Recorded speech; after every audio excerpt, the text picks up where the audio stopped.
this cord button here so we make sure we're getting this for posterity. So, and like I said, we do have more that are going to be probably joining in to watch as we go, but we're going to be posting this on the web on our chapter website here later in the week, so they can see it from the beginning if they've missed anything. So, for those of you who may not know me or not know me all that well, my name is Jeremy Elwood. I've had the distinct honor of serving as president of the Southwest Missouri chapter of PRSA this year. First of all, I know the weather is fantastic outside today, so thank you for taking your lunch hour to stay inside and join us for a meeting today. That's a joke. I also want to, but more importantly, thank you for being here for what I think is a really important discussion. Some of you, a lot of you, in fact, were here in June when we had our initial discussion on diversity and inclusion. And I think a lot of valuable ideas came from that. But one of the most important, at least for me, was that this discussion can't just be a one-time event. It can't just be something that you kind of check off a list to feel good about the fact that you did it and then go on about your life. And part of that means that we have to be purposeful and make time to continue the discussion. So that's what we're doing today. And I'm happy to say that most of our panelists from that first discussion are here again today. So Kara Agnew from Promo is with us. Heather Hardinger, who is now with the Council for Adult and Experiential Learning, and I didn't stumble over that too badly, so I'm glad about that. Daniel Oganyemi from Rural Behavioral Health is with us. And joining us also is Francine Pratt from the Missouri College Access Network and Prosper Springfield. So welcome to all of you. So I think we've got a lot to cover, so let's kind of just jump right in. The title of today's event is Diversity, Equity, and Inclusion, and that's not by accident. I think all those ideas are important, and they're also different. They're also unique. So let's start with that. And maybe, Francine, let me start with you. What do you think is the difference between inclusion and equity? And how do you think those ideas complement each other? Well, to me, inclusion is being intentional in your efforts to actually create equity. And so it means being intentional in promoting and understanding the value and understanding the barriers. And so to me, that inclusion piece is being more intentional. I heard someone say one time, someone invites you to a dance, but then someone actually asks you to dance. And so that intentional is, okay, it's fine to bring me into a room with you to say, hey, I'm checklist, I brought her in the room. But if you don't engage me and make that connection where I feel included, then the efforts don't mean much. So that's how I view inclusion. Sure. Daniel, what about you? Yeah, there is definitely an intentionality with all of these things. I mean, they're not just going to happen, especially in a place like Springfield, Missouri. Unfortunately, people aren't flocking here for no reason. And so we have to be really intentional with our DEI efforts. And this would include, like Ms. Francine just talked about, the inclusion part. We have to create an atmosphere where people want to be here. We have to create an atmosphere where people want to be engaged with our organizations. And not only that, they can be engaged as themselves. And so when we bring them into that room and we invite them to that dance, and we're only playing music that these people have never heard before, then chances are they're still not going to dance. It doesn't matter how many times you say, come dance with me. It doesn't matter how many times you say, let your hair down, loosen up. Doesn't matter how many drinks you give them. None of that matters, because that's not what they're used to, and their culture is not being taken into consideration. And so that's the inclusion part, in which I personally believe that diversity will follow once we start being more intentional with our inclusion efforts. And then the equity part of that is making sure that people have a fair chance, have fair access. And the best way that we can do that is to recognize, to understand, and for some people to admit that there are systemic barriers that exist for certain populations to get involved. And so in order to have that equity, there may be some instances where you have to recruit differently or find different ways to reach out or create more programs and opportunities for people to even feel like they are invited into the room, let alone being able to come into the room. Understanding the barriers that prevent them from coming into the room, that's when equity starts to play in. And you have to do something about that as well. Karis, I see a lot of head nodding. Would you want to jump in? Yeah, I really want to second everything Daniel just said and some of those pieces of access. And, you know, something that, and I'm going to continue with the dance analogy here. Thank you, Francine, for getting us started off with the dance. And I think it's important when we think about equity, I think, you know, defining inclusion, obviously, you know, my fellow panelists have done very incredibly well.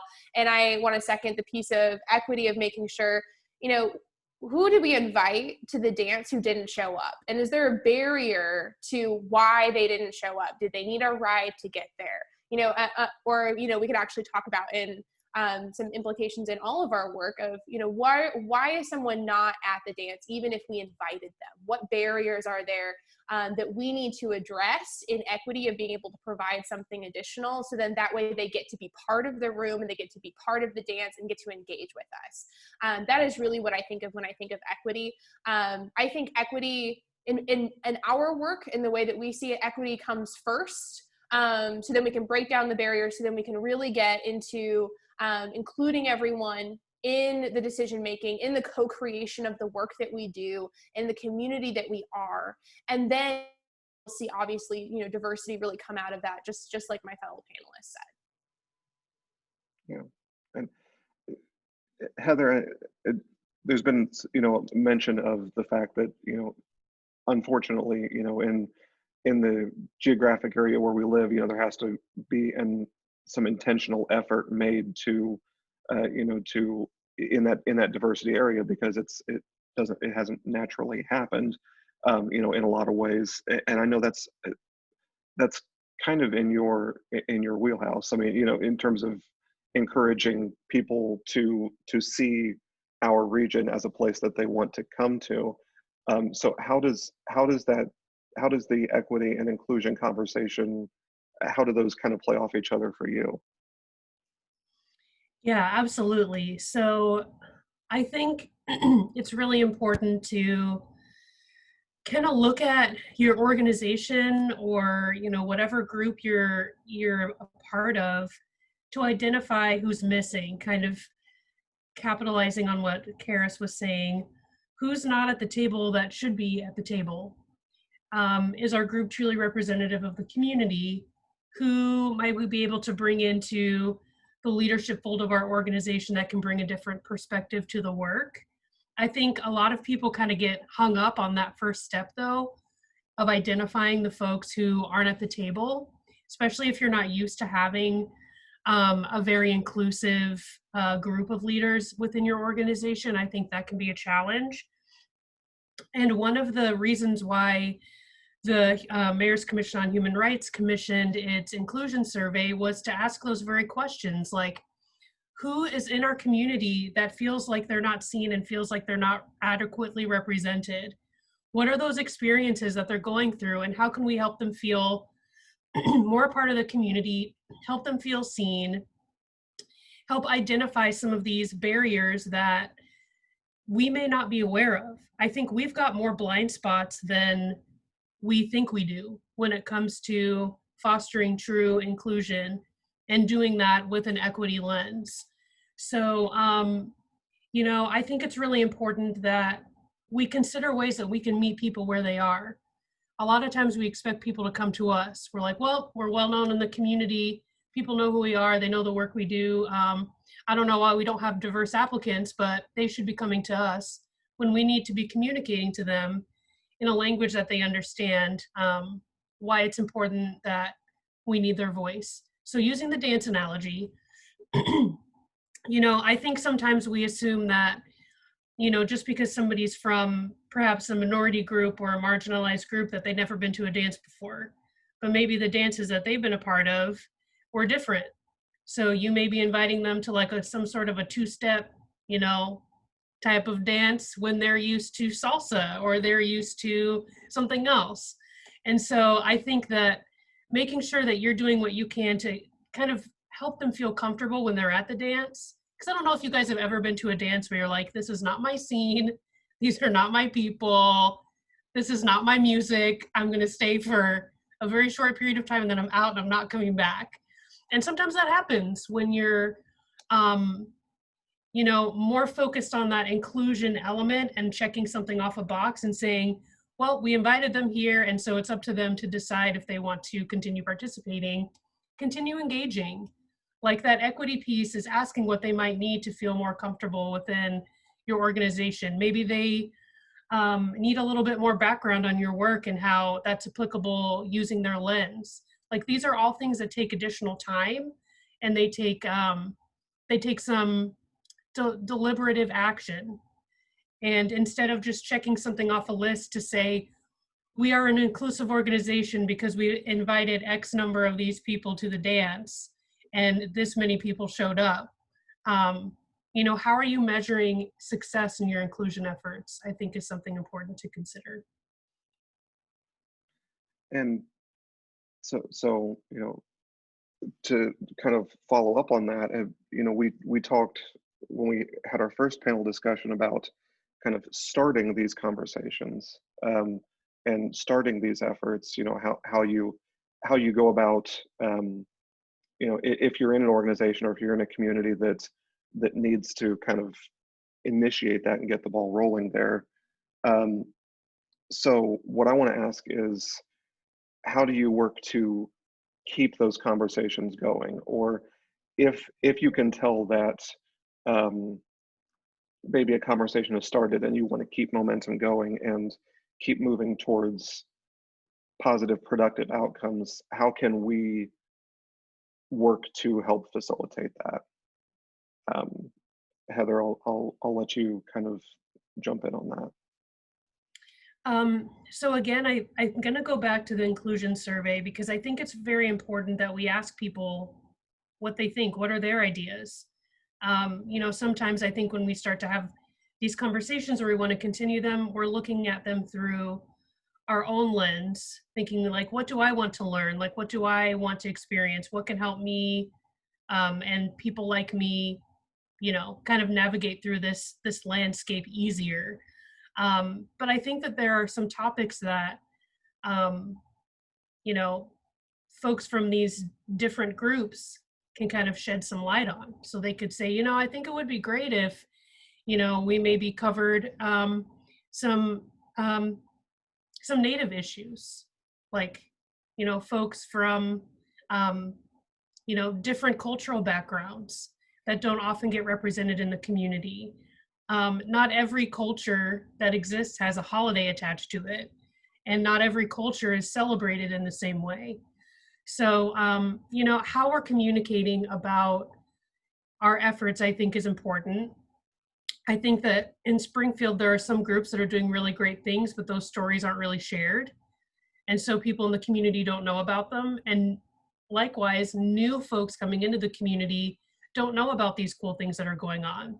If your company or your organization has some really great cultural programming or, you know, just really great initiatives that you've developed over the years that are, you know, pretty inclusive and you're very proud of them, I think that that should be something you communicate, not only to your stakeholders, but, you know, figure out a way to frame a narrative around some of the things that you're doing. Not for, you know, kind of virtue signaling, I guess, but more to just communicate the value of what you're doing and why you think it's important. I think that this goes beyond, and we've talked about this summer, but it goes beyond creating a statement that you put on a website once. You know, it becomes like an intrinsic part of your organization, and it's something, it's a journey. So there's no destination for this stuff. And I think we talked about that this summer too. Like, this is a journey. We're all, you know, 2 years from now, I'm sure that there will be new issues that come up that need to be addressed. And we will kind of be those who the community looks to create creative communications around how we are talking about these issues. Yeah, the word that keeps popping into my head as you're talking is empathy. I mean, like, it's, if you approach everything from a lens of making sure that, like, you're trying to how do other people feel, and then that would almost intrinsically preclude you from approaching it in a way that would check a box, because I don't know about you, but I would hate to feel like I was being communicated to in a way that was just kind of, a box on a list. Um, if you're doing it the right way, from a real place of compassion and empathy, then that, I think that I would assume that would go a long way towards getting you in the right direction. Yeah, I would agree with that. And I think, empathy can only get us so far. I think empathy is very Right. important to kind of pique that curiosity and, get the conversation started. But eventually we have to take action. And some of that action involves educating ourselves. So, and people say that Springfield doesn't have a lot of, cultural activities, but sometimes it's like just not stuff that you would see on the surface. It's stuff that you find out through building relationships with people and talking to them and getting to know them. And that's definitely been a lesson that I've learned over the years. There's so much power in just having meaningful conversation, using that empathy to create relationship that can take you a lot farther than reading a book might be able to do, because a lot of these issues that we're reading about, probably all of them, affect real people. Like, there's a real human being behind a story, there's a real human being behind feedback that you get on a survey, and that matters. So you have to go beyond feeling drawn to something. Taking the action is important, and I think you can do that on a variety of levels. Individual, I think, is where we can all kind of start and begin our learning process. Yeah, absolutely. So let me throw it open to, I think maybe Daniel. How do we keep these conversations moving forward, and maybe is there a unique role for communicators in that process? I think the empathy piece is really important. And the cool thing about, I'm a stereotype here for a second, but the cool thing about communicators is that you all like to communicate. Hopefully that's a good stereotype. And what I mean by that is your communication is what's going to be seen. Typically, it's what is based on the values of the company. Typically, it's what's based on what's happening, and all these things. But there's still your perspective and your lens and how you've interpreted the information as that communicator.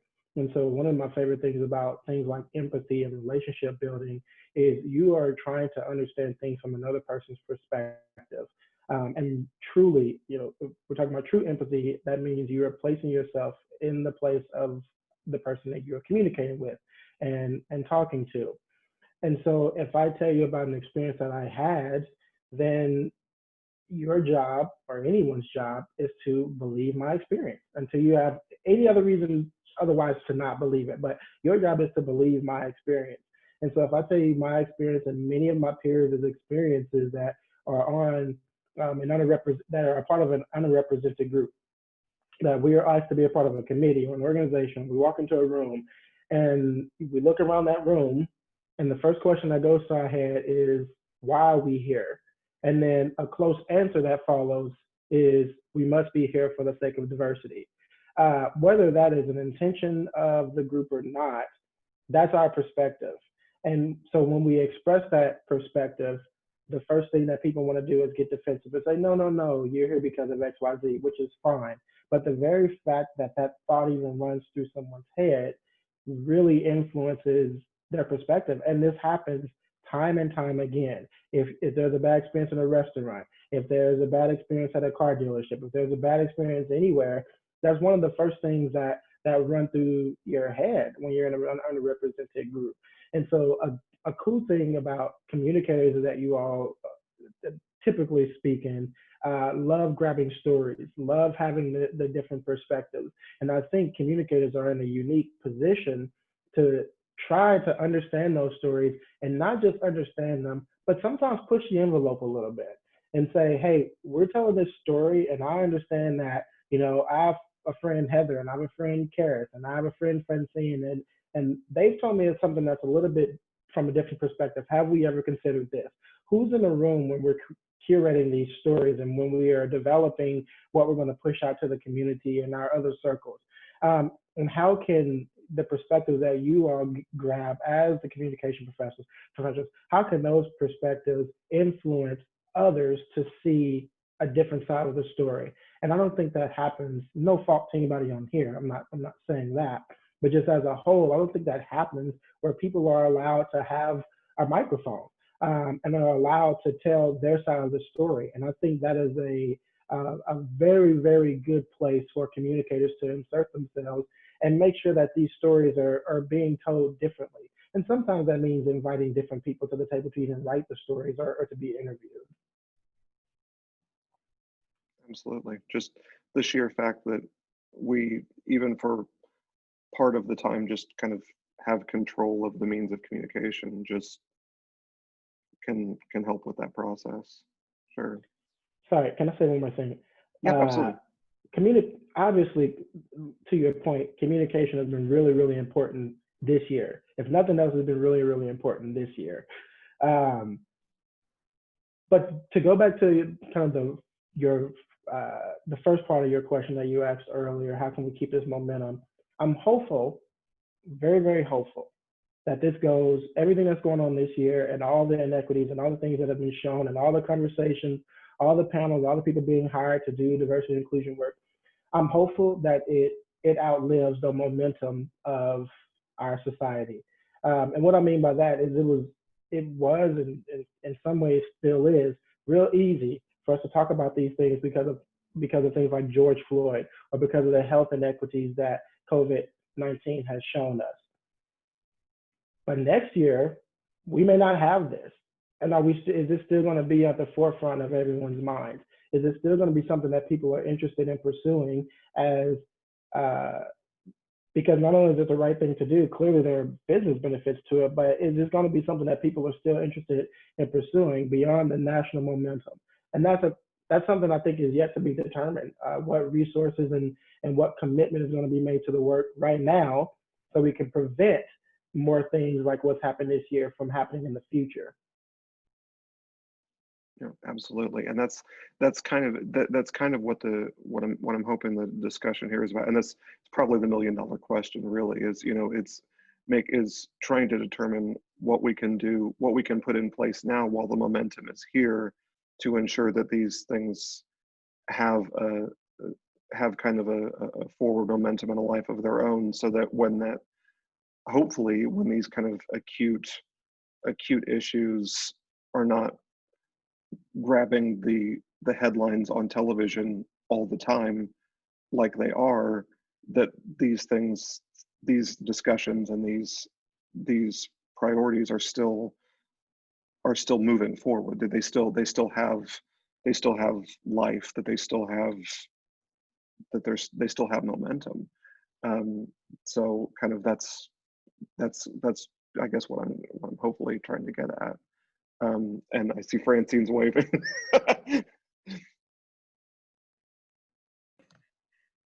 So I was like itching, wanting to step in on that.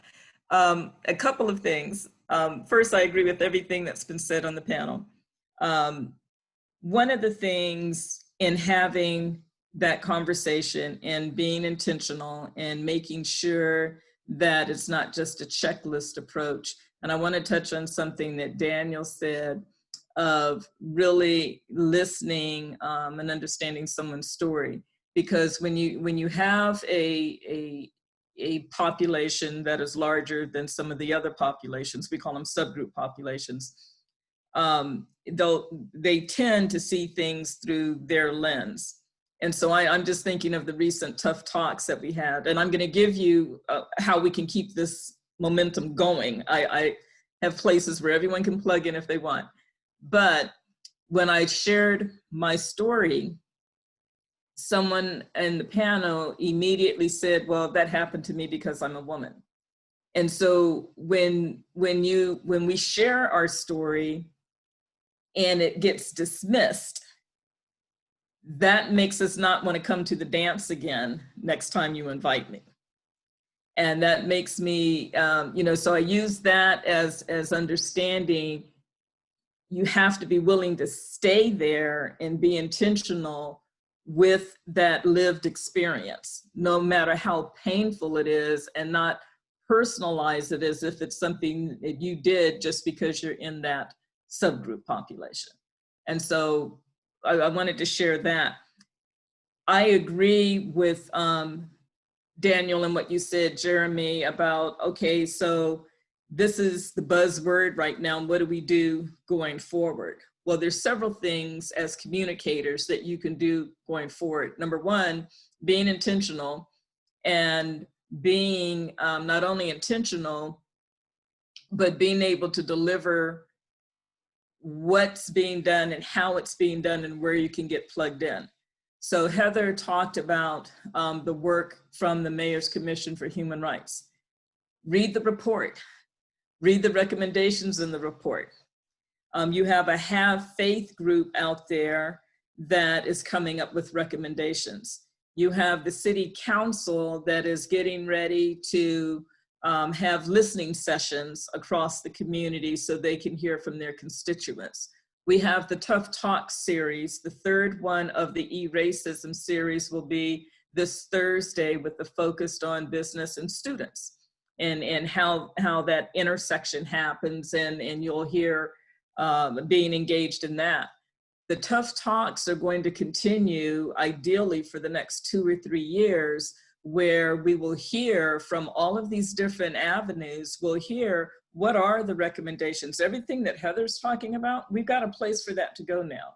Everything that comes out of Tough Talks, we have a place for that to go. We're in the midst of creating it's called an Equity and Prosperity Commission, and they're going to come up with the actual action items of what we need to do the next 3 years. And for the first time in the community, they're going to create equity goals for health, education, housing, financial job security, transportation, and the new one, public safety. Because that public safety is not just from a racial perspective, but even we hear a lot about transgender folks who have the highest level of killings or being harmed in some way, shape, or the other. And so all of that to say, I would encourage anyone to become part of the commission, and I can send the information to Jeremy so he can get it out to everyone. But it's not, I love Springfield. It's not my home. It's my home now, but Springfield can talk and talk and talk, and they can come up with report after report.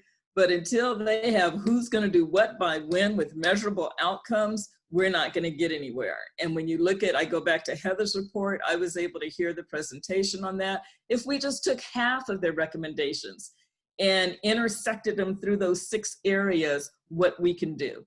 And so you have the Tough Talks, you have the city listening sessions, you can become part of the commission. And in 6 months, the commission will have a report. I promise you, it's not going to be where we're going to meet forever, because we have the data, we have the information. We just have to be intentional of how we stream that throughout private, public, and social sector, so we get long, sustainable outcomes, so that it isn't something that goes away tomorrow when the headlines change. So that's what I wanted to say on that. Francine, if there's one thing I can say, like I've lived in Springfield for 20 years now. If there's one thing I can say, we love having meetings and we love making lists. I can say that for certainty. So, but like you said, until you put somebody's name next to an item on a list and say this is yours to do and it has to be done by X, that's when the rubber meets the road. So, so I applaud the fact that there's, there's going to be kind of people assigned to things and deadlines, just kind of there's goals that go with these items. I think that's great. Karis, what about you? I mean, what do you think in terms of keeping momentum and how we can help with that? I think I'm going to take a slightly different approach because Francine just told everyone what you can do right now in Springfield. And so I want to highlight that. And that's so important. I want to talk a little bit about what our organization is doing to continue the conversation. And so hopefully that'll help communication professionals here who are attending kind of understand some different opportunities. I think it's really important, just like what Francine said, that we need to challenge our own organizations with those outcomes. What measurables do we have? And also making sure, I think it's really important that when we're talking about diversity, inclusion, and equity, it's not its own entity, right? It is part of every single thing that we do. It's part of every single program. It's not a separate program that we're going to have this one time during this 1 month, but it's part of everything that we do, and that we make sure that our programs are integrated in that sense, that we are really thinking about everything with an equity lens. Our organization's being a lot more intentional about being anti-racist. And one of the things that we're doing is we're overhauling, as an organization that works with the legislature in advocacy, we're overhauling our entire policy agenda to make sure that we are addressing the needs of LGBTQ people of color, and especially Black trans women. Francine, thank you so much for talking about the epidemic of violence against Black trans women specifically.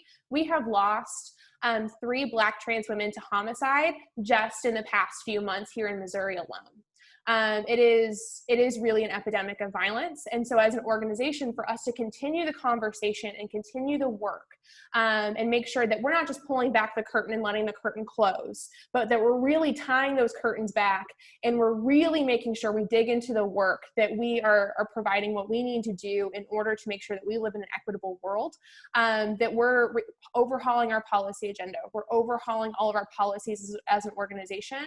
And though I'm not the communications professional on our team, our communications professional continues to come back to us of, okay, so yes, we're bragging about this thing that we're doing, but where are the opportunities for co-creation that I can share out to the community? Where are the opportunities that people can continue to co-create and continue the conversation with us, is absolutely important. A part of every single meeting agenda, we make sure that we include our action items, the deadlines that we have set for ourselves, and that we're really talking about every single aspect of equity within our community, making sure that we understand different pieces when making sure we have access for folks who are disabled, that we have access for people of color, of different communities of color. So Black folks, Indigenous folks, Latinx folks all have access and have the ability to co-create with us, not just sit at the table, but be able to lead the table with us.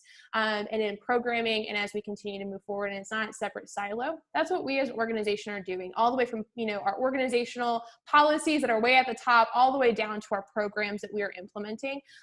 We're not doing it perfectly. We have opportunities for growth, but that's how we're continuing. And I encourage everyone else to find those opportunities as well. We're also building it in our budget. We're being challenged all the time to look at our budget. And, I know a lot of us are probably having budget conversations right now, especially during COVID, for what 2021 might look like. And for us, we're talking about what are the partnerships that we can have, and what money can we make sure that we allocate to have those partnerships continue throughout years to come, and that we can support organizations that are doing the work with us, and that we can do the work with them and support them in the work that they're doing. So that's something that we're doing. I know as communications professionals, we don't get to, make the budget, but challenge and kind of come back and say, instead of just highlighting this day or highlighting this month or just talking about this community, how are we engaging with organizations that are doing this work, and how are we intentionally building that out in our budget and in our programming? I think is really important as communications professionals. You have the ability to challenge. I think when we're uncomfortable in continuing conversations, we're going in the right direction. It's good to be uncomfortable, and to lean into that. If you are feeling comfortable, you need to continue leaning a little bit more. I'm so glad you mentioned the budget thing, and it's not just because I'm a numbers nerd. It's because you can tell a lot about an organization by where they put their money. So I mean, if you're in an organization where you have any sort of say at all in where the money goes, and you can encourage funding or participation in that way. I cannot nod hard enough for that. Do that. I want to let everybody know, if you have any questions or any thoughts you want to add, please feel free to drop them in the chat as we go along. I am kind of keeping an eye on that, and I can kind of throw those questions to the panel as we go along here. But I want to ask everybody, all the panelists here, maybe kind of just step back for a minute and kind of look at the big picture societally. It feels like we're kind of at an important crossroads in our society, at least to me. I won't say things are the worst they've ever been, because that kind of precludes me from having hope for the future. But it feels like things are pretty bad right now. And I mean, especially if you watch the news, or if, heaven forbid, you watch social media, because Facebook tells you walk out of your house and all of your neighbors are trying to kill you. But that said, let me just ask you kind of generally, when it comes to equity, whether that's race relations, gender equity, what have you, do you think we're making progress? Whether that's in the community, in our nation as a whole, or do you think at least we're poised to make progress? And I will throw that to, I see Heather's already waving, so I'll let you go first. So I think we are making some progress. I think that there have been, there's been an undercurrent of action happening for several years. And I think, now that this conversation is becoming more mainstream in our community, a lot of people think that this is a new conversation that we're having.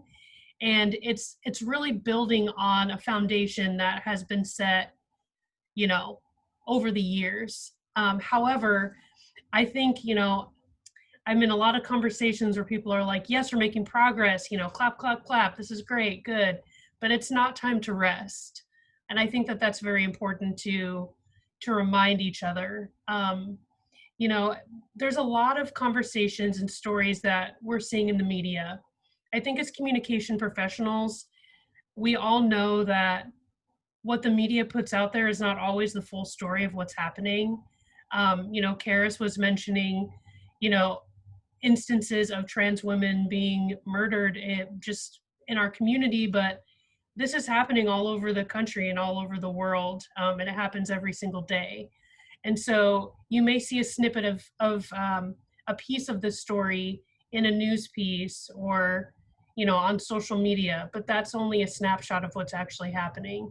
So I think as a practitioner in equity work, and somebody who, I'm definitely traditionally more of a behind the scenes, do whatever's necessary in the background type person. And, now I'm kind of a little bit more in the foreground explaining some of these things that we're doing.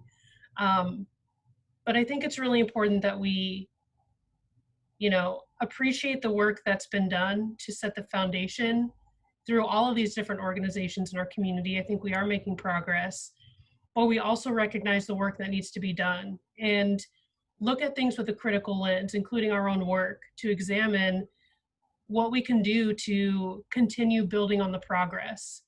Sometimes when you feel like you've reached a destination, you feel like it's time to rest. And I just want to reiterate, this is a time to continue taking action and to be bold in how we're communicating these things. Daniel talked about some of the disparities in healthcare and other disparities that we see happening in the community. Those are stories that need to be shared, not for the purpose of securing empathy necessarily, but to educate people on what's at stake. Because although some of these stories are new to some of us, to other people, they've been waiting for justice for a really long time. And now people are finally paying attention and listening and validating what they're saying. So, yeah, I'll just leave it there. I think we definitely need to look at things with the critical lens, appreciate where we've come from and how far we've come, but recognize there's still a lot of work to do. Sure, absolutely. Who else wants to jump in? Francine? So I agree with everything that Heather said. Being not from Springfield, I moved here in 2007, permanently in 2010. Just from that 10-year period, yes, we have made a lot of progress behind the scenes. It's just recently where I think we're finally having the conversations.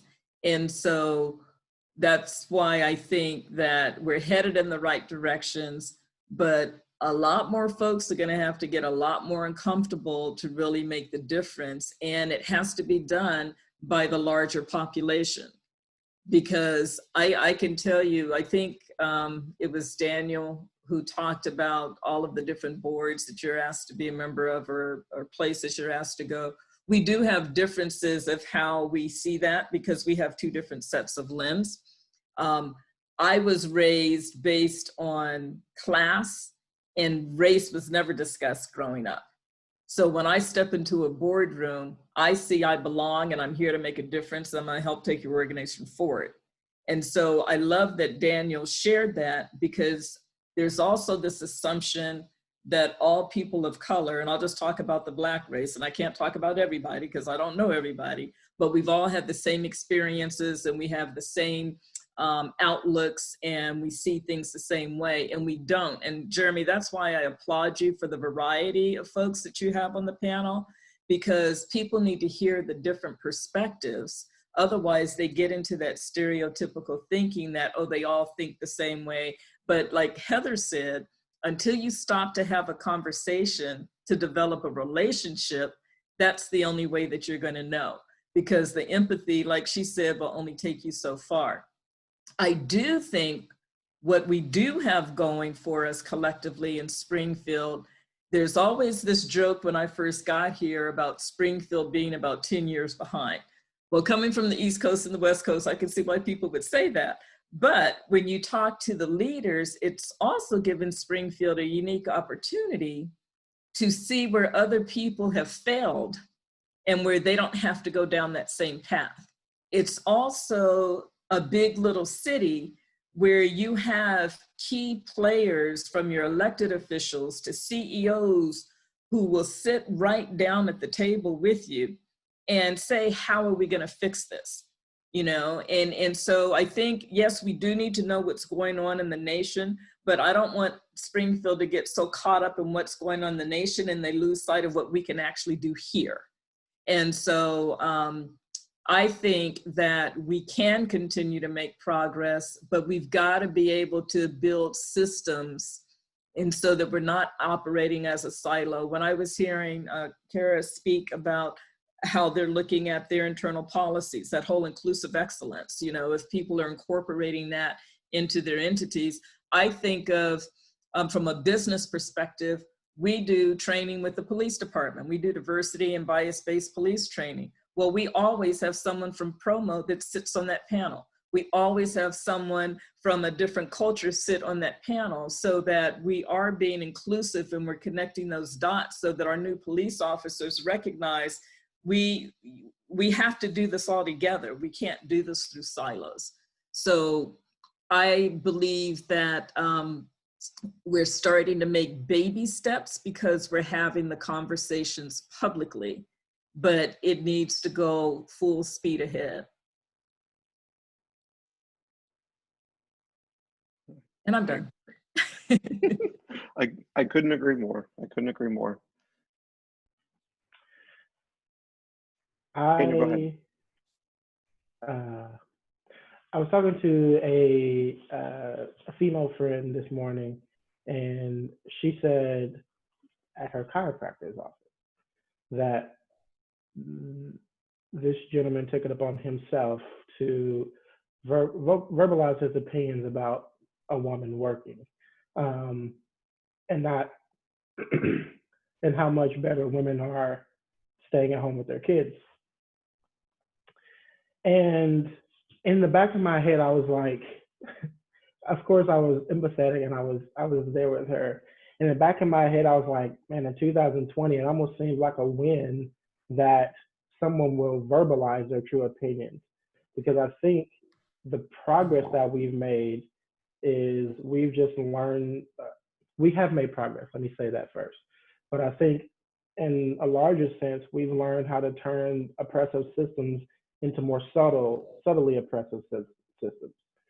And so, no, there aren't laws or things that say that, for example, Black people can't vote, right? But there are a lot of other laws that prevent an overwhelmingly majority of Black people from voting.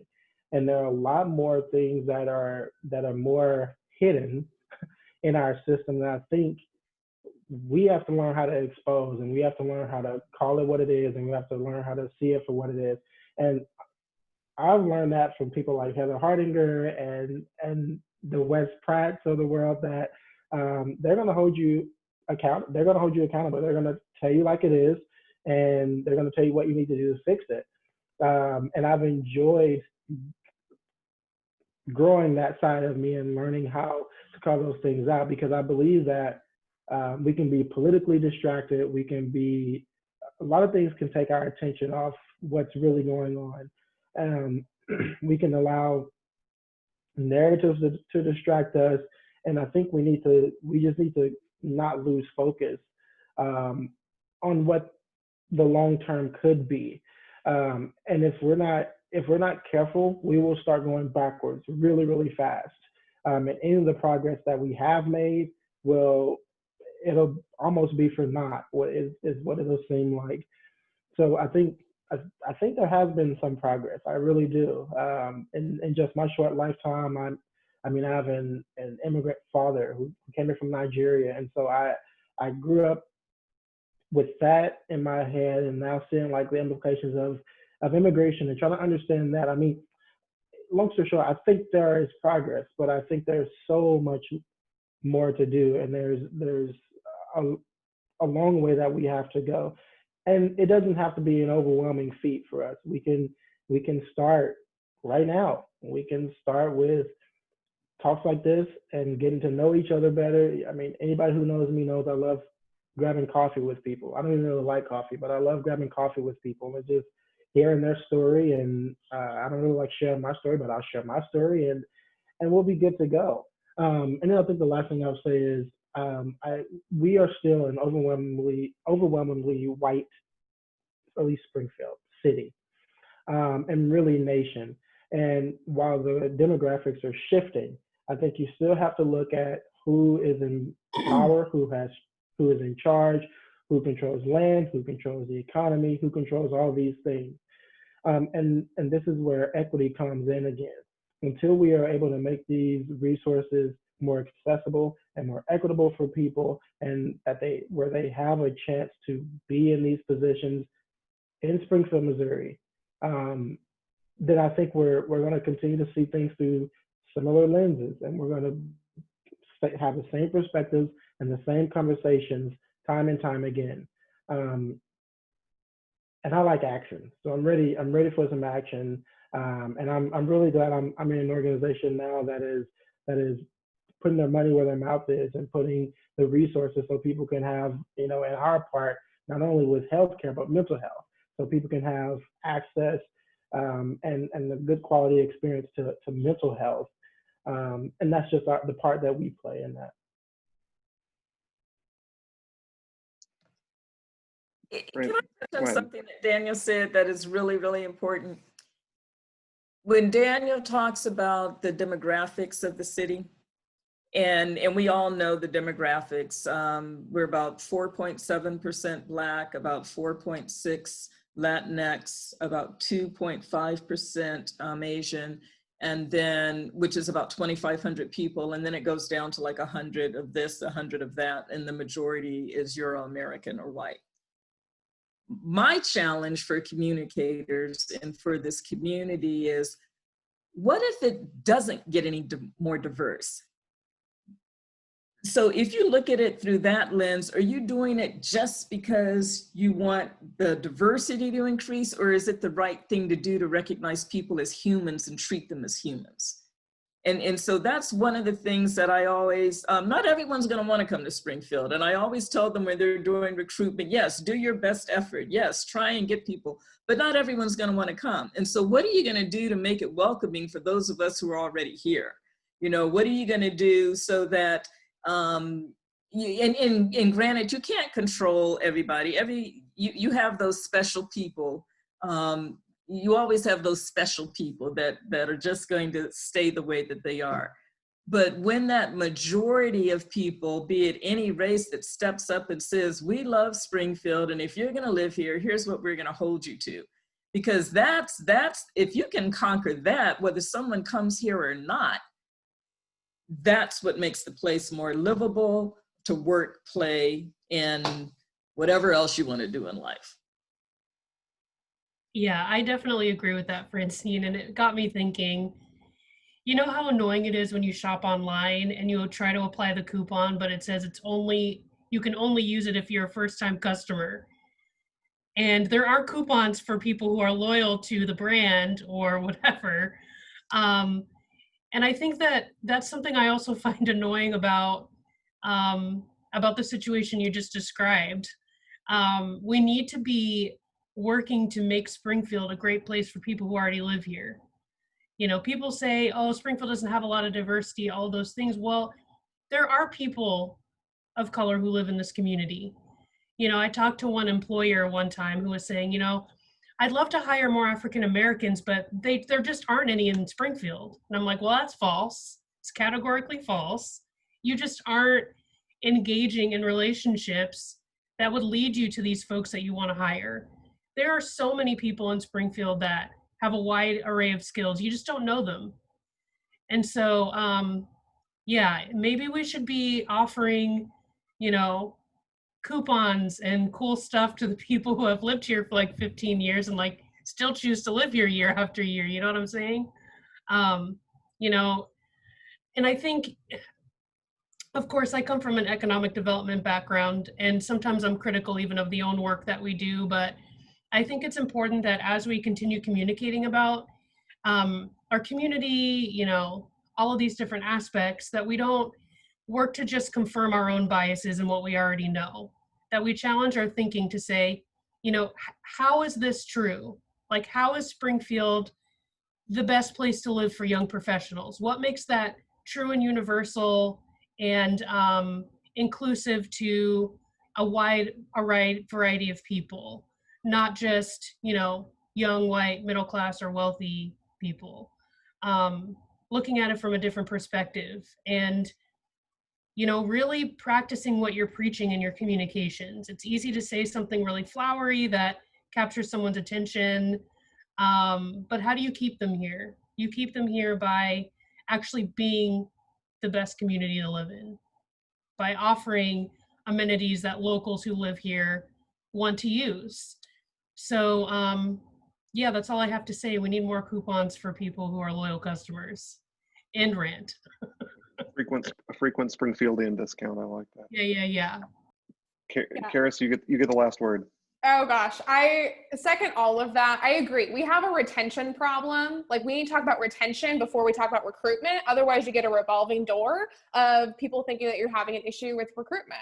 It's the fact that we're not valuing the people who are already here, not pushing them up into leadership positions and empowering our own people and empowering our own communities. When we do that, then the recruitment comes with it.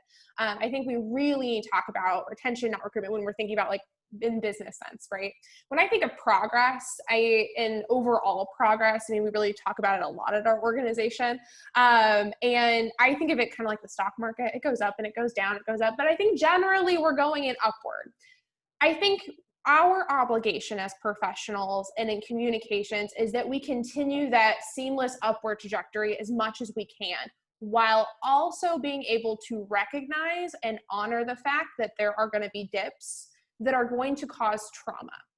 I think that we have to acknowledge that trauma is happening, and trauma has happened, especially this year when we look at 2020, but it has continued to happen over time. When we see those dips in progress, it's not just a dip in progress, it is actual trauma that is being inflicted on marginalized communities. And we need to acknowledge that and recognize that, while also holding our organizations accountable to stay in a continued upward trajectory. The reason why I say that is because I think it's really easy for us as organizations and as professionals to continue that upward trajectory and go, yeah, we're continuing towards progress. There's nothing bad happening. And then that's ignoring the lived experiences that we have and that we're experiencing outside of the bubble of an organization that we're in. And I think that that's really important to acknowledge what people are experiencing outside of our own ability to control. But it's also, as communications professionals, understanding the power of communication, understanding the power of how we talk about our own community and people within our community. There's so much power in that, in the words that we use, and recognizing that we have to continue on that upward trajectory. So then that way we can hopefully pull our community along. I mean, I see poll after poll about how people feel about LGBTQ individuals. I've seen very negative polls recently. I've seen very positive ones. I've seen a lot of research that takes us up and down. And for us, we just need to continue to uplift our community while also recognizing real life situations that are happening to folks in our community and people who hold multiple marginalized identities. It's true what Francie and Daniel are saying. None of our communities are a monolith. We are all so different and all different lived experiences, and every single one of us holds multiple identities, and recognizing that so many of us may also hold multiple marginalized identities. It makes it difficult to talk about, but we need to continue talking, and we need to continue in that upward trajectory. So I think progress is a hard thing to answer. I know I said that, it was very wordy, but in the sense that overall, I think we're going up, but we need to be able to recognize those dips that are happening and pull our people along and uplift and empower our communities as those happen, and hold our organizations accountable to continue forward and upward. Absolutely. So we are pushing right up against 1 o'clock. So like I said, in the interest of honoring everyone's time, I want to, it seems like that's a good place to kind of wrap up the conversation. I want to talk for another hour, but I know we also have jobs to get back to. So, so it's been an incredible conversation. Thank you all. And I hope we continue having talks like these. Daniel, like you said, over coffee or tea or water or whatever it is, or just over the phone or email or lunch when we're actually able to, when that's a thing again.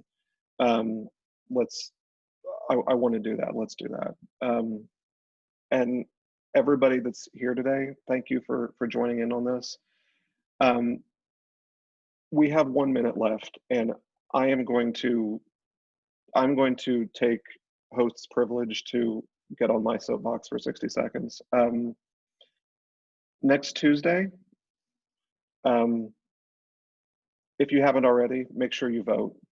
I'm not going to begin to tell you who to vote for or how you should vote. That's way too personal of a decision for each person here. I have strong opinions about it. I'd be happy to share them with you personally offline if you want that. I'm more than happy to share them with anybody, but I will say this. I'll just put it like this. Don't listen to anybody who tells you that your vote doesn't matter, and don't listen to anybody who tells you that you shouldn't try to vote. It's a power that we are given as individuals in this society, and if you have that power, you need to use it, and don't let anybody try to take it away from you. So go vote next week. I'm putting my soapbox away now. It is 1 o'clock. Thank you all so much for being here. Be safe. Have a wonderful day. Enjoy the sunshine. That's still a joke. And we will see you soon. Thank you.